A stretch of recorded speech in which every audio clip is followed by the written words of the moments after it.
Hello, this is Teddygaming, and welcome back to another very interesting special video. Because today we're going to be interviewing Travis Hymel. Now, this artist has done the cover for cover B for issue number 4, 6, 8, and the upcoming issue for issue 13 of the Timothy December Adventures. So, yeah. Okay, well, my name is Travis Hymel. I'm a comic book artist. I've worked probably in the industry for about, I want to say like about 5 years now. Originally, I started off doing graphic design, and I've always been interested in doing comics. And eventually, I started doing it more as a hobby. And then a hobby started to turn into something I was getting paid to do, which is great. And I started doing a creator-owned project for a company called Action Lab Comics. And then that kind of went on to I was working with a company called Devil's Due Comics, and was working with a creator-owned book by Josh Blaylock called Arc World. And then I started working on a licensed book based on a TV show called Trailer Park Boys, which is like a Canadian TV show. And then, actually through that, I had a friend who worked with IDW, and now I'm doing covers with TMNT Saturday Morning Adventures, which has been a blast. It is literally a childhood dream come true to do that. Okay, so first question is, first question is, how did you become an artist? Well, when I was a kid, I think it was because of comic books, to be honest. I was always interested in comics, and I would try and just draw my own comics, and I would just make up my own superheroes. I was just obsessed with that. Even before I could actually read a comic book, I was kind of like just trying to figure out drawing them and whatnot. And so that interest always was there. And when I got to college, I was like, my head, I was going to be like, I'm going to go and do comics. But then reality kind of set in of what to do after college. Because, to be honest, loans to pay back, and I need money kind of right after I finished college. So I was starting to try to do graphic design, and graphic design comics are kind of, you can go hand in hand with that sometimes in terms of you have to understand design. You're also, like, for instance, like covers. You're making stuff that's going to be catching someone's eye and make someone want to buy the product or be interested in your product. So I was doing that for a bit, and like I mentioned a second ago, I just really wanted to still do comics. And what kind of really started me down this is that there was an anthology, an open call for artists, and I really wanted to try my hand at it, and I ended up doing that. It was called Memoirs of the Mysterious, so it's like a horror. It was a horror book, kind of like with twist. Each story had supposed to have like a twist ending. And I really enjoyed that, and I kept doing it afterwards, and that kind of is how I got here. With the covers, you've done three so far, and all look very unique and very different and really great. So, Oh, thank what's your you. inspiration behind each of them? Well, when I got the first one, um, I really thought that might be the only cover I will be drawing. Um, I'll back up a second too, because when I got the initial response, I was like, "Yeah, hey, yeah, are you available to do the cover?" I was so excited. I got so excited. I actually did a karate kick and scared the crap out of my dog in the room, because it was. I'll keep repeating myself, but like, it was a childhood dream come true. And so when I approached that first cover, typically you're given a prompt. Is what you The prompt you'll see is what you would see in a sales catalog explaining what's going on. So, for instance, you already know this is about the punk frogs. So it was talking about the punk frogs, them finding the meteorite, and them going down to I think it was like Florida. Um, but anyway, I drew up a couple of different ideas, and I had like kind of road trip in my head. But I really wanted to do as classic looking on model Ninja Turtles, excuse me, as possible. Um, really just because I didn't know if I was gonna do it. And I was like, oh, if I'm gonna do it, I'm gonna make them look like, really make sure they're completely on model because I have a slightly different style. People check out my work on Arc World or Trailer Park Boys, for instance. It's slightly different. Well, not slightly. It's very different because turtles are much more cartoony, much more fluid in the lines. But that one I just wanted to approach just like, this might be it. I'm gonna just do as classic or something that could look like it was a DVD or a VHS cover, from the late 80s, 90s, something like that. Um, and that's what I was really trying to go for, even with the coloring style on that one. And then when I got the second one, I was like, okay, I'm gonna go a little bit more into a little bit more of my style, a little bit, and a little bit more of how I would normally color something.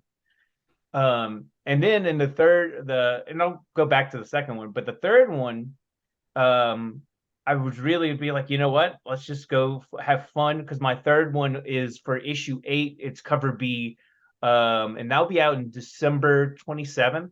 But that one, it's with Mr. Og, and because he's an interdimensional character, he can kind of like conjure different things. So I was like, I had the prompt, but I kind of didn't have the full gist of what might happen in the issue. But so I kind of took a little liberty here and there with it. But it's like if you look at the cover, you have the Ninja Turtles as like playmates, like the Playmates toy. I don't have my toy here. I have a little Leonardo around here, but there's some of that's based on the Playmates toys. There's on the back of that wall, there's a curtain that's based on the old TMNT sheets and stuff that they used to have. I still have my parents' house that still have those sheets. Um, I think there's a on the back wall. There's also a poster with featuring the Japanese version of the box art from the original Nintendo system game. So I went a little bit crazy, and going back a little bit to that second issue. I'm sorry, the second cover I did, which was for issue 6. That one was just I was just trying to have more of a kind of a fight scene, more kind of straightforward. I feel like as I did each one, I have a little bit more fun as I go. I literally just finished the fourth cover. It's going to come out in May next year, so it's a little bit ahead right now. I can't tell you anything, unfortunately, about it, but that one's going to be really fun. It's going to be a slight homage to something, and I don't want to give it away, but it's going to be incredibly fun. Also, if people aren't checking out that series, if you're not checking out now, you should, because by the time that comes around, there's going to be something really cool. It's going to be really fun, and you don't want to miss it. But yeah, sorry, I went a little bit long there on that explanation. Wow, that sounds amazing. And because you did drawing like quite a few different art styles, was it quite easy to like draw like the cartoon one, the Playmate style, or was it a bit hard? Um, it was actually just going on model, trying to make it look like the cartoon is a challenge in itself. And I'm going like through all the covers, even the fourth one I just finished, because you're you're kind of taking a style and you're trying to adapt it to your own. Um, and it just takes time. And like I was talking to Tim Laddie, who I think you've done the interview with him before, right? Yes. Um, and he's also a friend of mine, and we were talking back and forth about this, and he was sharing like some character design sheets from the original cartoon that they came across on the internet, and we're just kind of like we'd go like he was going over and give me some advice on it on how to approach some of it, and because it's just a really different shape. I usually just draw humans, or occasionally I'll draw like some monsters that have different shape versus like a human. Sorry, versus like a human character. But the turtles are just fun. It's very like as far as like especially the head, it's just a couple ovals, and it's very like at least the way I approach it, just like smooth lines, very fun. Also like it's so easy to draw them after a while. Once you get like the practice in, it's kind of fun. Also, usually I try to give them a little bit more emotion, but I realized either I draw them in the traditional gritting their teeth where you see teeth on each side of their beak, or they have a smile. Um, I try with this with I think with the next cover, I tried to change that up a little bit. But they're just fun to draw. It was a challenge to kind of understand how to get there at first. But I still it still takes time. It is trial and error because I keep feeling I get a little bit better and a little bit more on model with each cover, which is good. And because you have drawn like quite a lot of characters, and do you have a favorite character to draw now? Um, I'd say like the most fun one was actually probably Mr. Og, because well, as a kid, I remember that episode, and that character is very similar to a Superman character called Mr. Mixelpick. He was an interdimensional character and causes trouble for Superman. And so like I kind of like knew that as a kid, like for in both senses, and it's kind of like a wacky haircut. And I'd say turtle wise, as like my favorite turtle is Donatello, but to be honest, they're very similar. All four turtles to me are very similar. However, I do try to draw Raph a little bit different, and Leonardo a little bit different. I think Raph should be a little bit bigger. But I'm trying to stay on model because if you look at these model sheets, they're when they were making and doing this animation in the late 80s, they have to do it fast, and you can't do varying animation, I'm sorry, varying body styles if you're trying to make it fast. So I tried to sneak it in a little bit. But turtle wise, I'm always going to enjoy drawing Donatello. Bad guy, Mr. Og, and I mean, I really wish I could tell you about the next cover because there was some. When it gets closer, I might talk to you privately about it. But it's it's some fun ones because again, it's checking off other characters I get to draw. Like on the cover for issue 6, it's Chrome Dump and it's like April O'Neil. I even asked, like, can I sneak in April on this because maybe she's a press at the event or something or whatever's happening. Sure. And I was like, good. I don't know if I'll ever be able to draw April O'Neil again. So cool. I'll do that. That was really fun for me to kind of sneak that in. I didn't get to sneak any additional characters or anything into uh, the cover for issue 8. But again, I'm gonna keep plugging this cover for issue 13. When that does come out, you're gonna like it. Ooh. Okay, so and with that being said, and because you have drawn so many characters for the covers, was there any difficult characters to draw? Chrome Dome. Chrome Dome because it was hard. It was kind of hard to approach that character because he's very blocky, and I wish I had the action figure from NECA, because the NECA action figure is based really on the cartoon.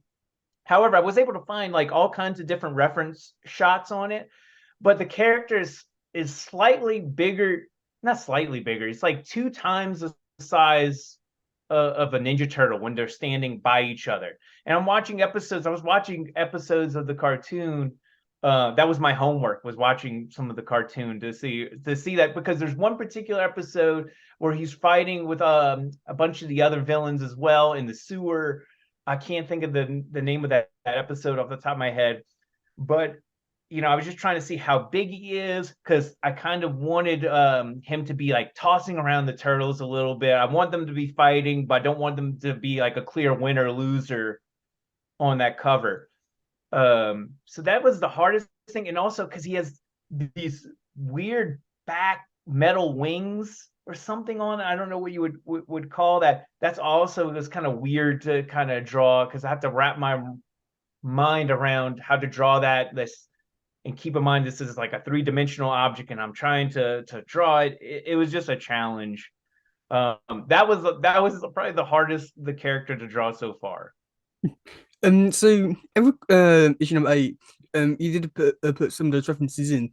And did you need to get like any sort of like clearance to put those references in? That's a great question, actually. So the only time I had any real feedback on what I couldn't put in is actually for the issue 8 cover. The issue 8 cover in particular had a couple of things. So originally, what's um, maybe I'll share with you in the chat, maybe like a thumbnail, the thumbnail sketch of the original look. Is it okay if I share that in the Discord with you? Yeah. Okay, I'll just do that real quick. But while I'm finding that, so typically when you start a cover, you have to give samples of what you're thinking of in general to like of what concept you're going for. So I gave like three different covers, three different ideas. One was the one that, of course, that they ended up going with. The other one had four, like the turtles were basically dressed as four different versions of Playmates toys. There was like a Dunkin' Don where Donatello's in a Chicago Bulls uniform. I think I had the astronaut Raph.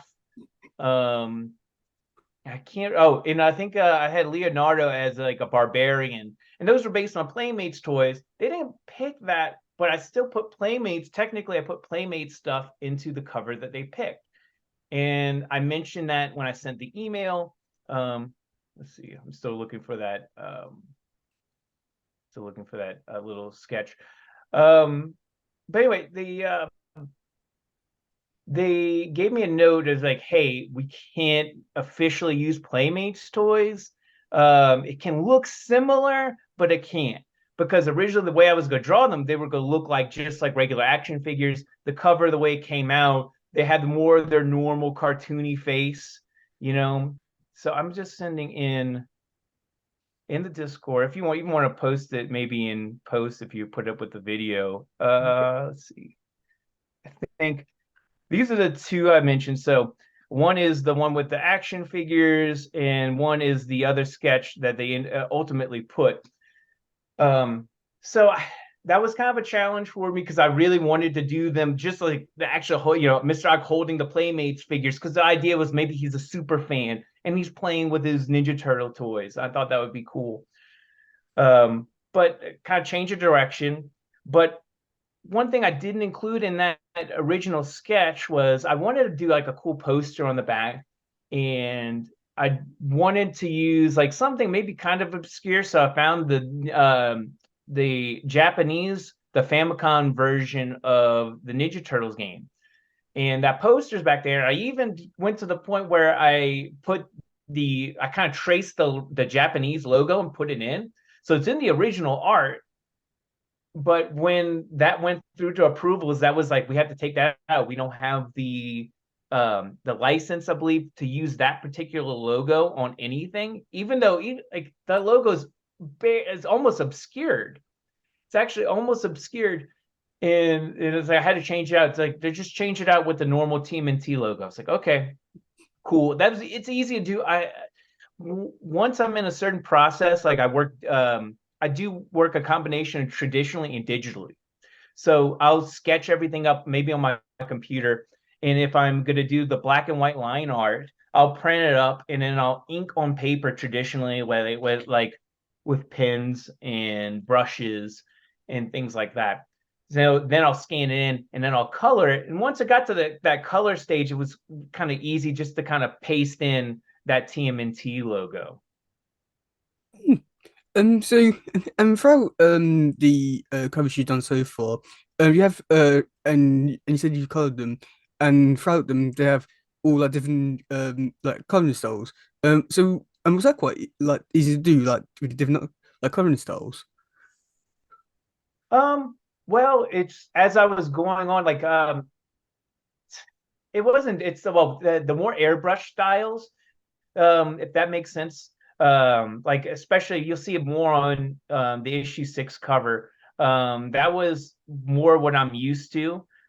What you would call what like there's like a particular name for like a coloring style that I use on my first one, which would be like a cell shaded, like a cartoon. just very basic, almost very similar. Like Dan Schoening just does like straight shadow on his covers that he's done. I don't know if he come to think of it, I don't know if he's coloring his cover or that's I think Luis that's. Delgado doing that. I'm not sure. I think it was Louise. I think it is. Okay. And I bet say, and he does a fantastic job coloring the book. But yeah, I'd say because it wasn't that difficult because when I was starting to go to more the airbrush style, that's more what I'm used to. Um, the cool thing is, I'm like, I keep talking about this cover, this cover I can't show yet. But I will say I was so you should expect like to see kind of what I've been doing the last couple covers, and also I do some painterly like actually like digital painting in that. So maybe that'll just be a pleasant surprise when you finally see it and understand what I'm talking about, like digital painting. Because I'm not a painter per se. I hate actually physically painting because I hate mess. I hate like the mixing of the colors and all that. But digital painting is fun. I there's a lot less mess. So I got to try out a different style, which that is kind of difficult because if you work in a certain way for so while for a certain amount of time, your brain is stuck in that particular way to work. At least for me, and trying to break myself out into like, okay, you're not coloring it like this anymore. You're actually had to do painterly kind of techniques. So that was kind of a challenge in that this recent one was to kind of adapt that because it's again I had to be pretty vague here, but it's going to complement the rest of the piece. So, and because Avery said you did want to put everyone into covers and you do want to draw other characters. Is there any like certain characters like you do want to draw in like in the future? Uh, um, Splinter for sure. Shredder, like all the like to be honest, probably like say character, and that's the one I would want to draw because if you haven't seen on a cover yet, I probably would want to draw them. I was trying to do stuff where I got Bebop and Rocksteady in it. That one didn't get picked. Um, Actually, funny enough, the for the first cover I got when that sales prompt was sent to me, there was no mention of Leatherhead in that issue. If I would have known Leatherhead was in there, I would have drawn Leatherhead in that, like versus what we got. Which actually, thinking about it too, real quick, that first cover, I forgot. Originally, it was supposed to be just two Ninja Turtles and then two of the frogs. But Nickelodeon was like, "Hey, could you include everybody, like all the four turtles and all four punk frogs?" So that kind of changed how I was going to draw it. But anyway, going back, um, I would say actually if there was a character I would want though, like if there was a list, and my number one would be Casey. I used to love that character as a kid. I even had like a random mask, like when the movie came out. I mean, I can't think of how old I was at the time, but I had a mask. I had golf clubs, like random golf clubs. So I would try to emulate like Casey and like act out stuff seen from the movie and the TV show. So that's probably my number one, if of who I haven't gotten to draw yet. So and because of these prompts, is it like sort of like similar to like the actual like descriptions of part for the comics, or is it quite different? Yeah, it's pretty much the same pitch that you would see in a catalog that would come out to advertise for the comic. Or if they were giving like a Penguin Random House distributed ha, I was getting tongue tied, distributes it here in the US. Um, and they had that in their little catalog, or the Diamond Previews catalog in the States would also have that little blurb. So it's the same thing. Um, what I am, that was kind of new to me because I've done other covers before. And sometimes when you do like a variant cover, and what I've done is consider a variant cover, but usually variant covers are kind of different uh, um, would be a different content than what you would get in the main issue. Sometimes they're just maybe what you would call like a pinup, which would be like, for instance, like for the turtles doing a cool pose, jumping off a rooftop or something like that. Um, or sometimes there'll be like an homage to something. Like actually, Tim Laddie had done some really cool Ghostbuster covers, variant Ghostbuster covers, and he based them on movie posters. I hate that I'm talking about Tim. Tim's gonna make fun of me for that. Uh, but uh, but he did some really cool ones. So it's like sometimes it's a different. So when I got to this and they were like, no, we want you kind of stay on the prompt. So that was cool. However, once I kind of got more of an understanding of how the process worked a little bit more, I started to push like with the Mr. Og stuff. So like, for instance, like, all right, I'm going to do a little twist. Mr. Og's still on the cover. It kind of still within the realm of what the prompt is. And because it is talking about a lot of like fourth wall breaking for Mr. Og in particular, fourth wall breaking and meta references.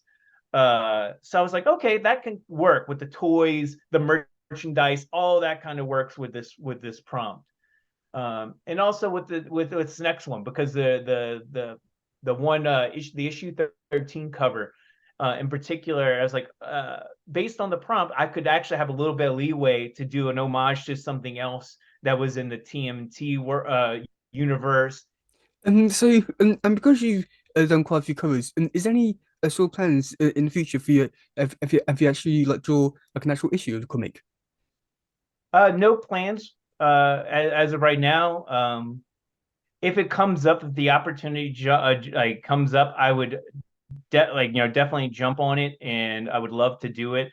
But they have a bunch of talented people still drawing it right now. They have Sarah Meyer on it right now. I think Dan Schoening might be going to draw a few more issues after this, if based on some of the sales material that I saw. That's out in the open. Um, but if it comes up, I'd love to do it. I would jump. It would again another thing to tick off the bucket list for me. And because you've worked on quite a few different comics, do you have a favorite like projects to work on? Well, right now I'm gonna say TMNT, hands down.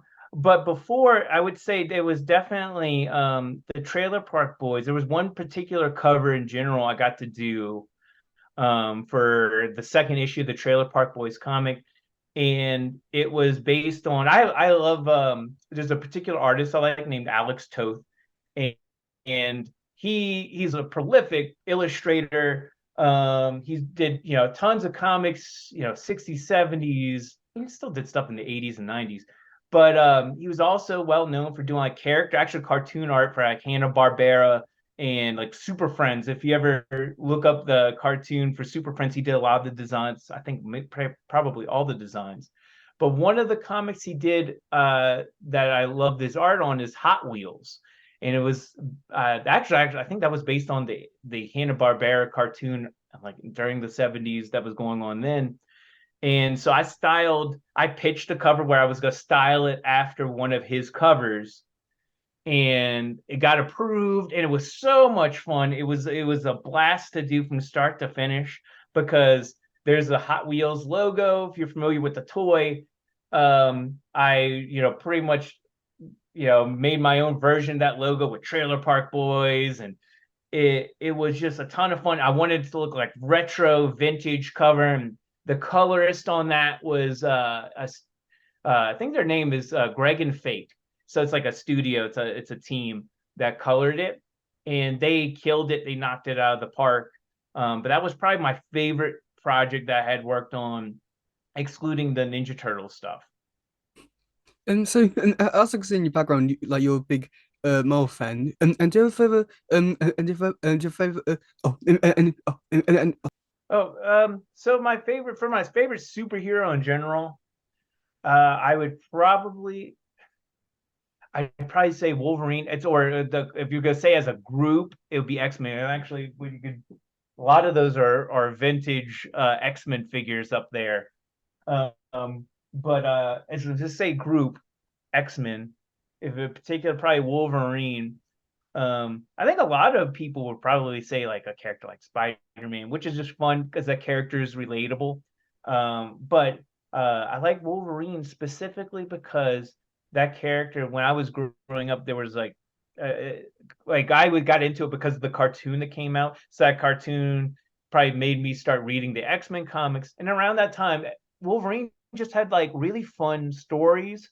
And there was one particular story that made me love the character called it's literally just called the Jungle Adventure, and he goes on an adventure and he goes to the oh, I can't think of the name of it, but it's basically like a jungle, this jungle place where dinosaurs still exist and there's cavemen, and he's tracking down a bad guy but gets stuck there, so he joins in the cavemen, becomes a part of their tribe. It's a crazy story, but it's so much fun. It's so silly and fun. But I think he has like some of the best adventures, and I really like, there's a lot you could do with that character, and I think that's why I still would say that's probably my favorite of the superhero. But team wise, it's definitely X Men because all most of those are all X Men up there. Do you have a favorite turtle? Oh, Donatello for sure. I don't know why exactly. I don't know. Maybe I resonated because he was like the tech savvy, smarter brother in that group. Um, Also, I think my mom kind of maybe leaned in, made me lean into Donatello more because she likes the color purple. And like, so like maybe she was like, pushing just like, oh, this turtle looks cool because he's purple, here. But I remember having like I had a sticker. I got some random gumball machine on my bedroom door. It was Donatello. I had the Donatello action figures. Actually, I got this recently, which is the re-release, the Playmates, and this is like the only one I'm getting from the bunch. No offense to any of the other turtles, but this one's just really cool, by the way. Um, but there's just something about them. I like some of the character arc. I'm sorry, some of the story arcs they did in the show when I was a kid with them. Probably Mikey would be a second, like a runner up. And I think I may like just feel like that way because he's like partying. He's the party guy. He's fun. But no, I probably resonate a little bit more with Donatello. And I'm not the only one. It seems like every time I think like I expect people to say their favorite turtle is either Mikey or Raph. And I'm surprised when a lot of people lately just tell me Donatello. So that's always a pleasant surprise when I hear that. Yeah, I've heard, I've been interviewing those people, and the main answer I've been hearing is like Donatello, which I'm very surprised at because I would have thought it'd been like Raphael or Mikey. Yeah, I feel the same way, and that's kind of I don't know if it's just like a stereotype or something I'm built into my head that people just resonate with those two characters, because if you think about it, they really are their personalities are big. Those two personalities are particularly big, between Raph and Mikey. And Leonardo's obviously leader, and that's it's not to say he doesn't have that big personality there. And it's like, where does that leave Donatello?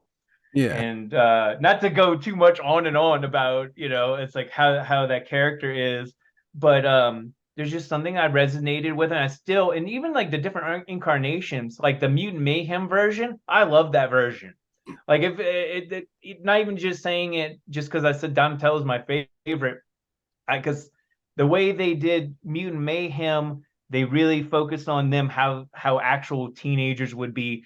And I was a nerdy kid. I'm still a nerdy adult. But I resonate the way Donatello was portrayed in that movie. It was great. I really actually enjoyed Mutant Mayhem. Um, didn't really care for like the animations for the some of the humans, if I'm going to be completely honest. But all the animation for the mutants, spectacular. So good. Music was great. But yeah, that let's say keep showing off my toys. Like even my Donnie as Spock over here. I have toys everywhere. I've, I feel like I'm competing with Tim Laddie because I know you had your interview and I've been in his office. It's technically also his toy room, and we both have like just crap everywhere. Um, but yeah, I'm always surprised too. I'm always surprised about people, and it makes me smile when people tell me about how much they love Donatello. I even did a commission during the summer for someone. He came up and he's like, "Oh, you're doing Ninja Turtle covers." Is like he's like, "Would you mind drawing me with Donatello? Like Donatello has his arm around me." I was like, "Sure, that's great." That made me happy just doing that for someone. That was really fun. Okay, well, with that being said, so because you're showing off a favorite collection of toys, and do you have like a favorite like toe or like toe piece you have in your collection? Um, I don't have it here, but I found it recently, and it is just because it's so random. It's a red headband. I can't tell you where I got it from, and it's from the Ninja Turtles movie. I don't know if that was packaged with something, but it's a really cool like bandana, and I when I found it, I started wearing it around the house just to make my wife laugh. Um, but it's so obscure. I was like, what is this? I was like, where did this come from? And it's branded from the original live action movie, but it's so random for me to find in that. And I can kind of remember me playing with that as a kid. As I mentioned, like the Casey Jones thing, I also probably most likely tied that on my head and pretended I was a turtle because it's easy, especially if it's Donatello. If you're gonna cosplay as Donatello and play as a kid, just grab a broomstick and you have your bow staff and you're ready to rock. Besides that, I have a transforming, like the original Playmates Donatello that transforms from the turtle to the actual Donatello. Yeah. That's one of my favorites. I got that. I remember getting it on my birthday as all those core memories involved with that. Me getting this and opening it up, and getting that turtle in a little vial. Like it came with like a little vial of ooze. And I was amazed, that it came with all this stuff. But that was probably that. Those are probably the two things I really like in my collection. So that's all the questions I have. And I just want to say thank you again so much for being here. And was there anything you wanted was there anything you wanted to promote? Right now, as far as I have, well, right now it's in November. We're in November. I just had a cover come out for issue 6. It still might be in stores.